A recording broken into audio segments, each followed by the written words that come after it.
Welcome my dear student. Tapoban study থেকে আমি সুকুমার পাল। দেখো, তোমাদের মুভি দেখার কোনো দরকার নেই, নাটকের কোনো দরকার নেই। নাটক, মুভি এগুলো রেলওয়ে বোর্ড যথার্থই করতে পারে। রেলওয়ে বোর্ড নয়, এখন কোর্টও করছে। ঠিক আছে? তো ব্যাপারটা হচ্ছে, যে বিষয়ে আমি কথা বলছি সেটা হচ্ছে আরআরবি গ্রুপ ডি। গতকাল 18 তারিখে, 18ই আগস্ট কিন্তু এর একটা ফয়সালার ডেট ছিল ক্যাটের হাত ধরে। ঠিক আছে? কিন্তু কেসটা কোর্টে উঠলই না। এবং তাতে বোঝা গেল সারা দেশের নিরিখে সেদিন যা ইম্পর্ট্যান্ট কেসগুলো ছিল তার নিরিখে হয়তো গ্রুপ ডির আইটিআই মাধ্যমিকের এই কেস ফয়সালা করাটা ইম্পর্ট্যান্ট তাদের কাছে ছিল না। এটা পরিষ্কার হয়ে যাচ্ছে ব্যাপারটা। তো চলো আমরা টোটালটা জেনে নেব যে এখন কি পরিস্থিতি এবং ফিউচারে কীরকম পরিস্থিতি হতে পারে। এক্সাম কি আদৌ হবে বা না হওয়ার সম্ভাবনা, হলে কবে হতে পারে, এসবগুলো একটু কথা বলার দরকার আছে আমার প্রত্যেকটা স্টুডেন্টকে। এটা আমার জানানো খুব দরকার। চলো প্রিয় স্টুডেন্ট, এখন দেখো গ্রুপ ডি আগস্টের আগে যেটা ঘটেছিল, 6/3/2025 ইন্টারিম অর্ডার, মানে পরীক্ষার কোনো নোটিশ দেওয়া যাবে না সেরকম গভর্নমেন্টকে জানিয়ে দিয়েছিল। কে না, কোর্ট। দিয়ে কোর্ট কি করেছিল, যে ক্যাটের আন্ডারে দিয়েছিল। ক্যাটের ক্যাট ক্যাট তোমরা জানো, ক্যাটের নিয়ে আমি আগের ভিডিওতে কথা বলেছি। আবার ক্যাট সম্পর্কে পুরোটা আমি বলবো একটা ভিডিওতে। তো ক্যাটের যে 18 আগস্টে শুনানি ছিল গতকাল, এই গতকাল যেটা আমি একটু একটু আগে বললাম, কোনো কিচ্ছু আলোচনা হয়নি। কোর্টটা মানে কোর্টে ওঠেইনি কেসটা, সেই অবধি সুযোগটা দেওয়া হয়নি। এই অবধি ঠিক আছে। এবার আমি আসছি যে কোর্ট 26শে জুলাই যেটা বলেছিল, হ্যান্ড ওভার করেছিল ক্যাটকে। কারণ তোমরা জানো ক্যাট এইসব কেসগুলো ফয়সালা করে এবং চাকরিজীবীদের, শুধু তাই নয়, যারা রিক্রুটমেন্ট সিস্টেমে আসবে বা আসছে বা রিক্রুটমেন্ট অনগোয়িং কোনো রকম প্রসিডিওরের প্রবলেম হলে বা রিক্রুটমেন্ট সংক্রান্ত যে কোনো প্রবলেম হলে ক্যাট সেটা দেখে।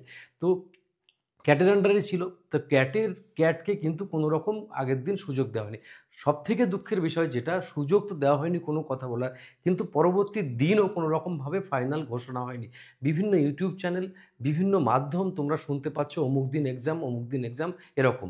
তো আসলে যেহেতু 18 তারিখের ওপরে বেস করে এক্সামটা হওয়ার কথা ছিল সেপ্টেম্বর ও অক্টোবর। এবার আমি আরও কয়েকটা কথা বলি। সেটা হচ্ছে 18 আগস্টের পর যা ঘটলো, কোনো শুনানি সেটা আমি বলেই দিলাম। এবার দেখো স্যার, সেপ্টেম্বরে টিসিএস স্লট কিন্তু এন্ট্রি রয়েছে প্রায় 20 থেকে 22-এর পরে। তারপরে টিসিএসের হাতে কোনো এক্সাম নেই। তোমরা ইতিমধ্যে জানো যে এসএসসি কিন্তু, স্টাফ সিলেকশন কমিশন এসএসসির যেহেতু ও কন্ডাক্ট করছে না, তাই টিসিএসের ব্যক্তিগত স্লট এক্সামের বাকি আছে।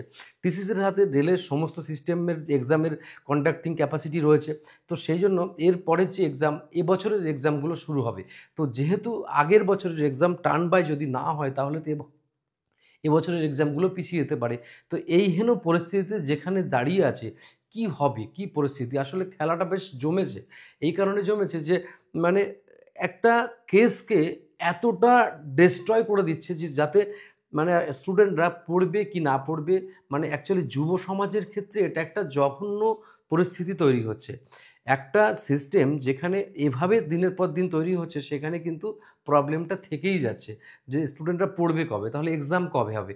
তবে যেহেতু ফর্ম বেরিয়েছে সেহেতু এক্সাম হবে। আইটিআই এবং মাধ্যমিকের যে কেসটা, এটা কিন্তু সরকারের পুরোপুরি মানে মানে কি বলবো, মানে চোখ খোলা রেখে কাজ না করার ফল।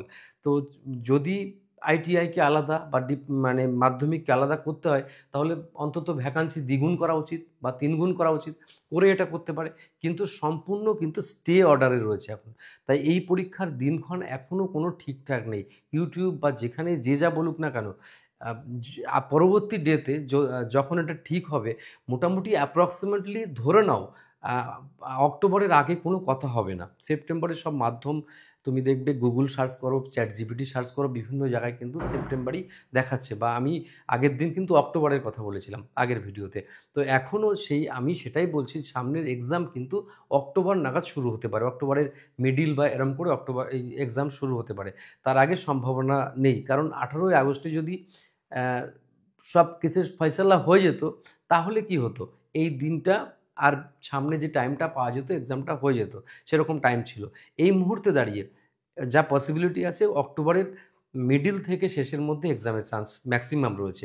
এখন প্রত্যেকটা স্টুডেন্টকে আমি একটা কথা বলবো, তোমার যেখানে যেখানে কমজোরি আছে, যারা তোমরা পারফর্মের মধ্যে লেগে আছো নিয়মিতভাবে, যেখানে যেখানে তোমাদের কমজোরি আছে, সেই কমজোরি জায়গাগুলোকে পিক আপ করো এবং ঠিক করে নাও। সায়েন্স থেকে শুরু করে, ম্যাথস থেকে শুরু করে, রিজনিং থেকে শুরু করে জায়গাগুলোকে আরও ভালো করে পারফর্ম করো। কারণ গ্রুপ ডি বলে নাক শীতকালে চলবে না, এটারও কিন্তু প্রচণ্ড ডিমান্ড, কারণ 1 কোটিরও বেশি ফর্ম ফিল আপ হয়েছে। সুতরাং কম্পিটিশন কিন্তু সেয়ানে সেয়ানে কম্পিটিশন হচ্ছে, কোথাও ছেড়ে কথা বলার জায়গা নেই।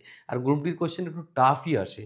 আর গ্রুপ ডি কিছু টেকনিক্যাল ওরিয়েন্টেড কোশ্চেন থাকে যেগুলো ইনডাইরেক্টলি ওখানে ইনপুট করে। তোমরা গতবারের কোশ্চেন দেখেছো, এর মধ্যে কিছু খুঁজে পাবে, দেখবে টেকনিক্যাল টাইপের কিছু কোশ্চেন ওখানে ইনপুট করে দেয়, যেগুলো মেকানিক্স বা নর্মাল মানে বেসিক ইঞ্জিনিয়ারিংয়ের মধ্যে যেগুলো থাকে সেই রকম টাইপের কোশ্চেন। পরীক্ষার কোশ্চেন ঘাটলে তোমরা বুঝতে পারবে। ওকে প্রিয় স্টুডেন্ট, আজকের ইনফরমেশন কথা বলা এই অবধি ছিল। আমি খুব তাড়াতাড়ি অন্য লেসন বা অন্য কিছু নিয়ে আসছি। বেস্ট অফ লাক, খুব ভালো থেকো, অনেক ভালোবাসা নিও, বেস্ট অফ লাক।